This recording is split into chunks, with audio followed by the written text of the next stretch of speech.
Saya Riana, saya guru, ini suara saya.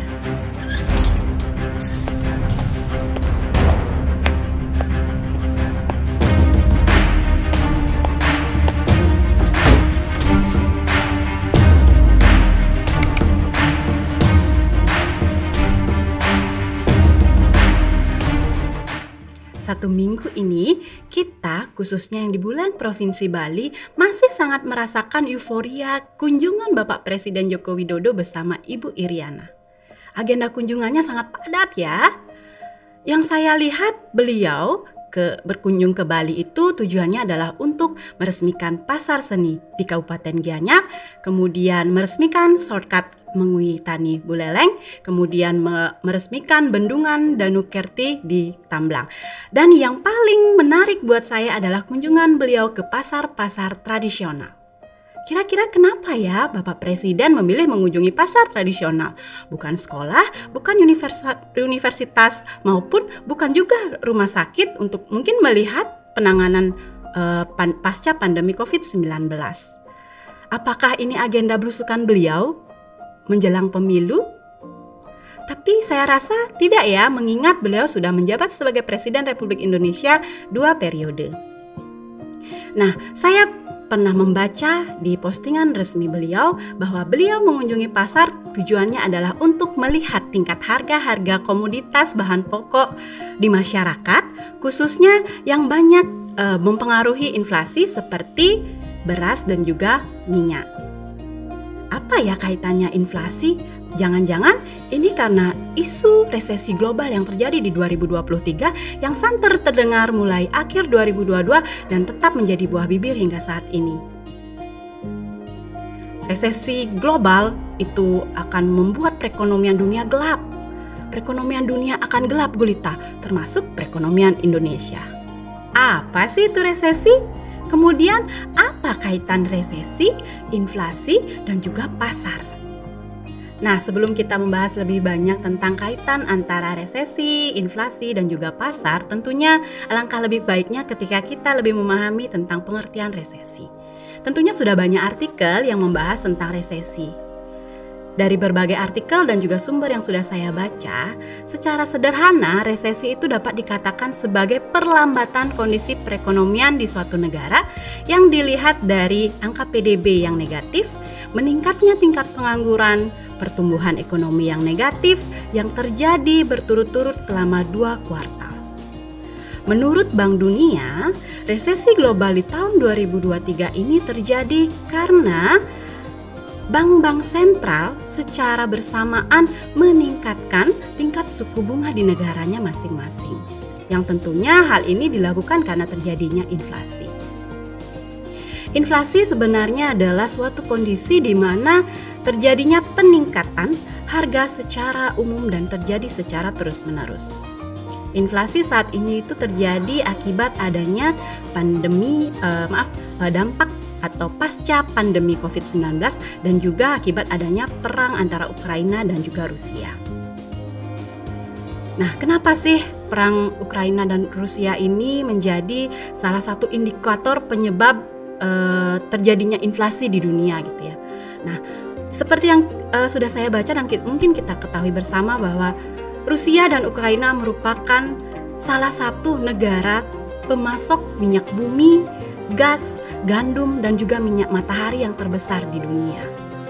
Nah, berhentinya pasokan minyak bumi, gas, gandum, dan juga minyak matahari terhadap kebutuhan masyarakat dunia tentunya akan berdampak terhadap kehidupan masyarakat dunia. Terlebih perekonomian masyarakat kita di Indonesia. Nah, terhambatnya pasokan minyak bumi dari Rusia ke dunia itu sangat berdampak pada perekonomian Indonesia. Nah, ini sudah kita rasakan bersama, di mana pada tahun 2022, tepatnya di bulan September, pemerintah Indonesia menaikkan harga BBM. Hal ini sangat dirasakan oleh masyarakat kita di Indonesia, karena kenaikan harga BBM menyebabkan meningkatnya harga kebutuhan pokok, semakin banyaknya terjadi pemutusan hubungan kerja sehingga pengangguran di Indonesia meningkat, dan tentunya angka kemiskinan di Indonesia meningkat. Berdasarkan ini, saya rasa tepat Pak Jokowi selalu mengagendakan kunjungan ke pasar-pasar tradisional di setiap agenda kunjungannya ke daerah. Pasar itu apa ya?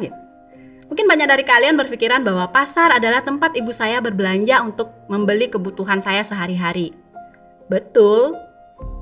Pasar itu tempat ayah saya berjualan, juga tidak salah.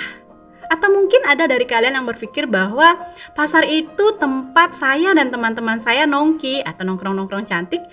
Tidak salah juga. Ya, jadi dari segi ekonomi ya, pasar merupakan tempat bertemunya penjual dan pembeli. Nah, pasar memiliki 4 fungsi.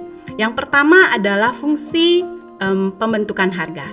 Yang kedua adalah fungsi distribusi. Yang ketiga adalah fungsi promosi. Dan yang keempat adalah fungsi sosial budaya. Dari keempat fungsi ini yang sangat berperan dalam atau berkaitan dengan kondisi resesi dan juga inflasi adalah fungsi yang pertama, yakni pembentukan harga. Seperti yang kita ketahui bersama bahwa pasar merupakan tempat penjual dan pembeli berinteraksi. Nah, interaksi antara pembeli dan penjual ini adalah interaksi tawar-menawar tentunya. Dari hasil tawar-menawar ini tentunya akan menghasilkan tingkat harga tertentu.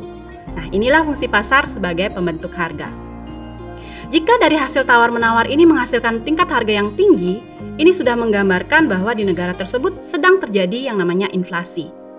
Nah, ketika terjadi inflasi yang tidak terkendali, tentunya akan menghambat konsumsi masyarakat, yang menyebabkan perekonomian menjadi lesu. Seperti yang sudah kita ketahui bahwa resesi merupakan perlambatan perekonomian yang terjadi di suatu negara, dan salah satu indikatornya adalah PDB yang negatif. Nah, PDB dihitung salah satu indikatornya adalah dengan konsumsi. Jadi dapat dilihat jika konsumsi masyarakat turun, otomatis angka PDB negatif. Dan secara jelas dapat kita katakan bahwa negara tersebut sedang mengalami resesi. Dari pemaparan tersebut terlihat jelas bahwa dengan mengunjungi pasar-pasar tradisional, Bapak Presiden Jokowi ingin melihat kondisi perekonomian Indonesia tidak hanya secara makro saja, tetapi beliau ingin melihat bagaimana kondisi perekonomian di masyarakat secara langsung. Dengan mengunjungi pasar-pasar tradisional, Pak Jokowi ingin memastikan bahwa kondisi perekonomian Indonesia saat ini baik-baik saja. Hal ini terlihat dari hasil kunjungan beliau ke pasar Baturiti, pasar Anyar, dan juga pasar Melaya, bahwa harga-harga komoditas bahan pokok yang merupakan komoditas utama penyebab inflasi masih dalam taraf stabil. Pun terjadi kenaikan, tapi masih dalam batas wajar. Dan hal ini telah ditangani dengan penyelenggaraan operasi pasar yang dilakukan oleh Bulog. Mempertahankan daya beli, menggairahkan aktivitas pasar tentunya dapat meningkatkan konsumsi masyarakat, yang tentunya akan berdampak pada kondisi perekonomian yang semakin membaik. Karena kontribusi terbesar dalam GDP adalah konsumsi. Membanjirnya informasi tentang resesi global 2023 seringkali memicu ketakutan yang tidak wajar di masyarakat, sehingga masyarakat enggan untuk melakukan konsumsi yang tentunya nantinya akan benar-benar membawa kita ke jurang resesi yang sebenarnya. Kenaikan harga pokok seharusnya menjadi tanggung jawab pemerintah. Jadi pemerintah berperan penting untuk mengendalikan kenaikan harga bahan pokok.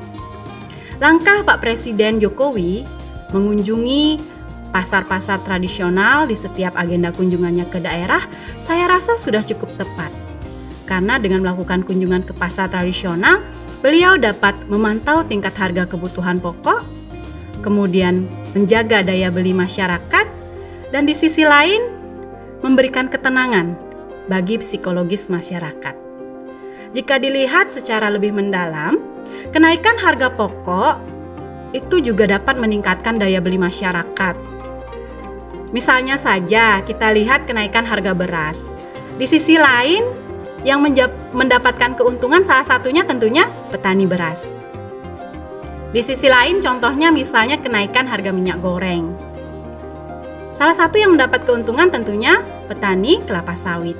Hal ini tidak dapat kita pungkiri karena memang negara kita adalah negara agraris. Dan yang terakhir, Dengan kerjasama antara masyarakat, pelaku bisnis, dan juga pemerintah, kedepannya perekonomian Indonesia akan baik-baik saja dan kedepannya menjadi lebih baik. Wak, beli wasi 1 kilo.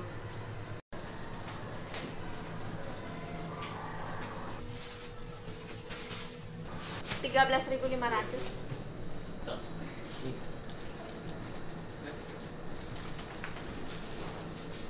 Nih, benek pengen bakso.